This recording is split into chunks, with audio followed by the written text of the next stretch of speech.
Welcome back, tribe. I have one here from Talk That Thought. The rise of single, lonely, divorced women. Oh, it already starts with tears, huh? Divorce Oh, is my probably Lord. the hardest thing I've ever done in my life, you guys. I'll give you a second to just take a look. Imagine the quality of man that got down on one knee. Think about it. I'll give you a second. Take a good look. Go on. When I say it's men's fault, this is what I mean.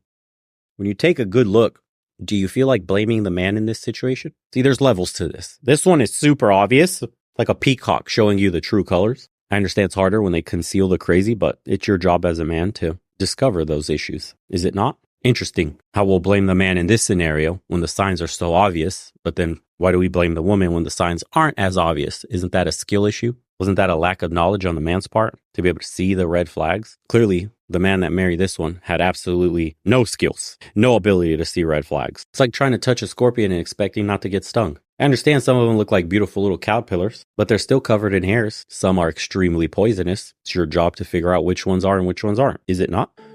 It's been a year since everything got finalized.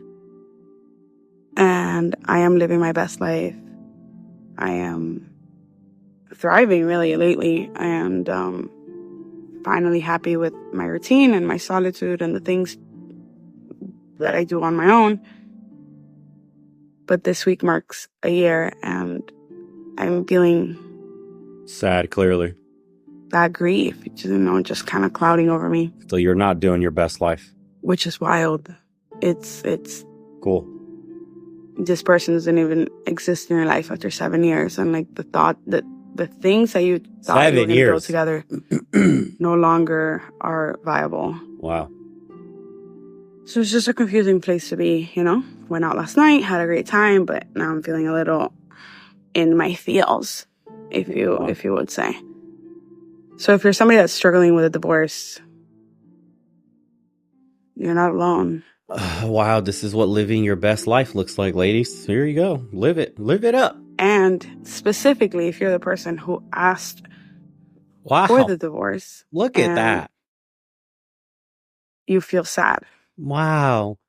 AK, this person moved on. He's doing much better. His girl is much prettier, probably younger. He's much happier, probably has kids. It's been 7 years. Still not over him. Why'd you leave? That's the question we're all asking. Why'd you leave then? Why'd you get a divorce? 7 years. You're still pining for this man, and you're the one who left him. Wow. It's normal. I feel like nobody speaks about the person that took the step towards it, right? Because they're just seen in a bad light.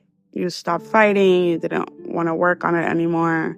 You gave up. Wow. Whatever the case may be. But it is really difficult to make that decision, and it is really difficult to stand by that decision. And it's really hard to navigate the feelings of both wanting to now be on your own and still grieving the fairy tale thing that you had with that person. Wow. Self-admitted had a fairy tale relationship. All right. My story is not unique. I left a marriage after 15 years. I had 3 kids with the man. I had built a life with him, and I really wanted it to work. And you destroyed it. Deciding when it was time to leave, deciding that I had tried hard enough, deciding that yes, it was worth to take the risk of the unknown for leaving the known, which I had become very accustomed to over the last 15 years. And even though I was miserable, there was some security to it. There was a little bit of, at least I was comfortable in knowing what to expect. As the years would roll by, and every birthday I got the same card that said, next year will be better, I, somewhere deep inside, thought to myself, there's no way, and the only way that my life is going to change is if I leave. But I had 3 kids. And I was also thinking, wait, if my happiness means that I'm taking away the kids' happiness, and all of the guilt that came into play of, am I being so selfish that I want to leave this? And is it bad enough? Here's the kicker. The kicker is that if you are in a place where you are absolutely miserable, you're being treated horribly, or whatever your circumstances are, but you know in your heart that the only way to change your life is to leave, let me tell you that you will carry guilt with you, that it will be extremely difficult. And when you are looking for people who you're like, okay, well, she left and look how her life turned out, and you're looking for examples, and your mind is researching for the evidence that you're going to be okay, I'm going to tell you that no matter what it is, that's the unknown that's on the other side, If you are in a situation right now where years are passing by and you are still miserable in a relationship and you're not being taken care of and you're not being seen and you're not being heard and you're just being alone in a marriage, So is he working really hard to provide for you and 3 kids? Do you feel like he's not there, not seeing you, not catering to you emotionally because the dude is putting in hella hours at work to make ends meet, to facilitate the lifestyle that you pine for, the big house, the big yard,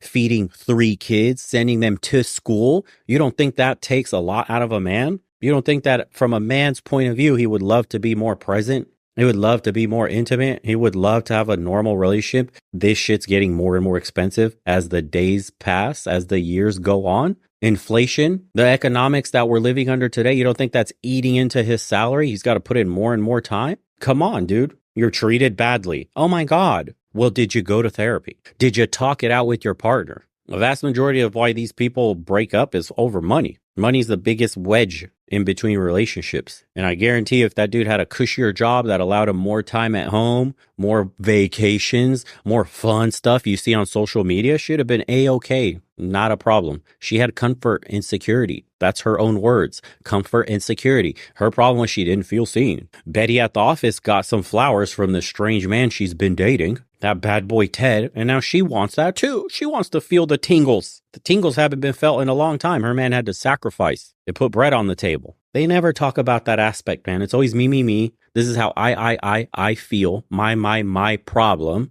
And that's why men are no longer getting married. This is a raw deal. The court systems are shit. You could do everything right. Literally had a community post the other day. We'll pull it up. And here's what it said. Kaka, this guy, a famous soccer player, I believe, revealed the reason she divorced him was because he was too perfect of a husband. He never betrayed me. He treated me well. He gave me a wonderful family. And this guy's a multi-millionaire, famous athlete. But I was not happy. Something was missing. The problem was he was too perfect for me. Dude, never happy. And I tell you guys, it's so important to vet them mentally. You have to find someone that's self-aware. You have to find someone that understands they're being manipulated by everything around them, that they can't externalize their problems and blame it on everybody else. That woman is unhappy because she thinks she'll find happiness somewhere else. Unfortunately, you're unhappy on the inside. No matter where you go, no matter who you see, no matter how much the scenery changes, you're going to be unhappy because you have a problem. It's not your family's problem. It's your problem. It's not your partner's problem.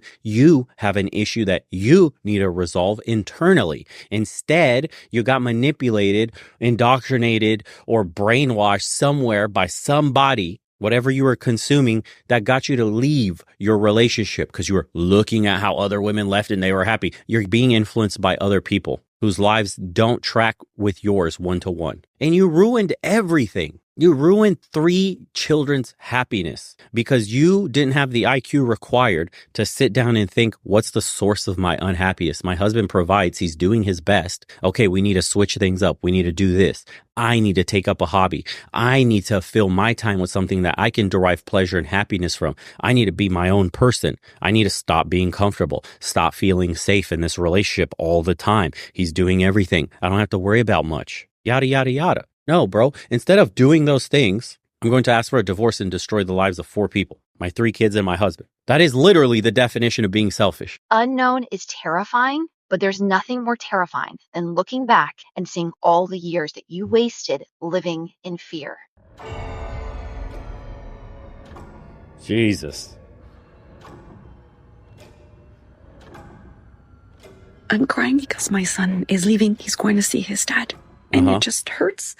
And what is even more revolting is that they turn again this whole situation into a, look at me, I'm so sad, just to grab more attention. In case you want to feel sorry for her crying, let me show you the last clip this woman posted on her page about men and how she views relationships. I finally cracked the code for permanently staying in the honeymoon phase with your partner. Now, before you think that's not possible, I can be gone for 15 minutes and this man will greet me like I've been gone for a week. There's not one time I've said, hey, I really feel like a walk. And he's done like, nah, I'd rather stay home. And no matter how mad we may be at each other, we always sleep in the same bed. Isn't that right?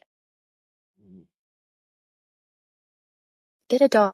Honestly, I personally don't care what these selfish women do with their lives as long as they don't have any children, because their selfish acts put their children in every statistical disadvantage, and we, as the society, have to deal now with these kids. Shaking my damn head. Let's check out our last divorced woman.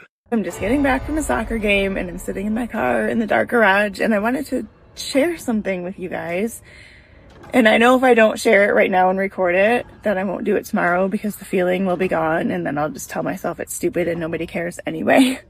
You should have listened. I wanted to... You should have listened.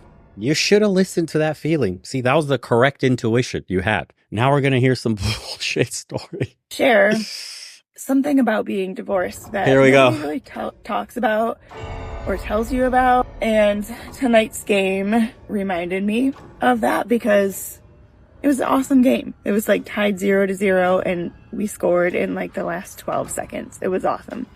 And everybody's cheering and it's just, you know, and it was just a reminder that I am missing my partner next to me where I can share in the depth of that experience with.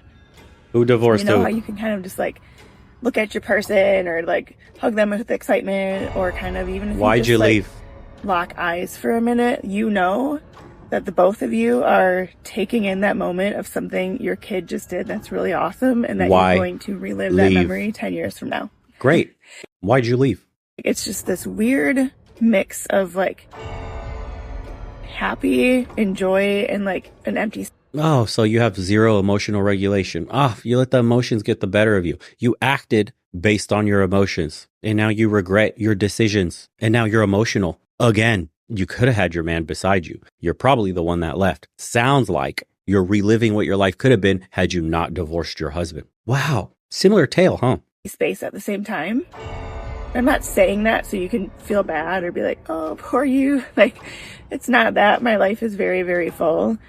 But it's just sharing these parts because I think it's important for you guys to know Good. that I there hope other are hard women parts listen. of my life too. We often just give the highlight reel, right? I think my sister said to me not too long ago, how's your awesome life going? And I just laughed, you know, but I don't want you guys to think that my life is... Your life is not awesome at all. We can tell. You're miserable. This is how you really feel. The highlight reels aren't real. That good time shit you post, that's masking this. This is how you actually feel every day.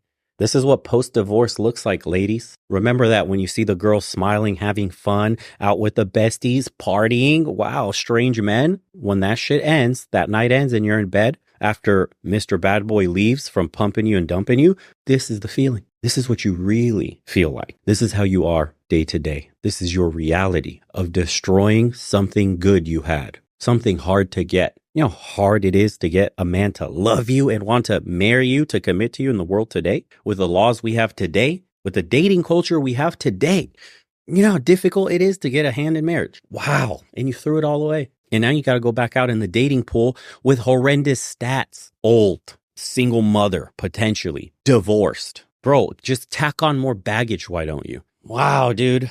It's like playing the game of life on easy mode, then winning the game and then going back and saying, let's hit restart on all this, but this time let's do it on hard. That's what they're doing. Now you're playing the game on hard mode. Now you're saying, what the hell is going on? I don't remember it being this hard. The first time I cruised through all the levels, it was a cakewalk. I thought it was going to be the same. No, your do-over is not the same. You don't get a do-over. You just get less. And of course, don't be fooled by crocodile tears. A parent who selfishly destroys their children's stable two-parent home for their happiness deserves to suffer. Excessive tattoos, nose rings, piercings are signs of deep psychological derangement. She did her husband a favor. What these women are coming to grips with, but hasn't hit them just yet, is the fact that the men they divorced are now better off because the wife was the problem all along. Says somebody. A foolish woman will tear down her house with her own hands. A prophet. Indeed. We'll see you guys on the next one.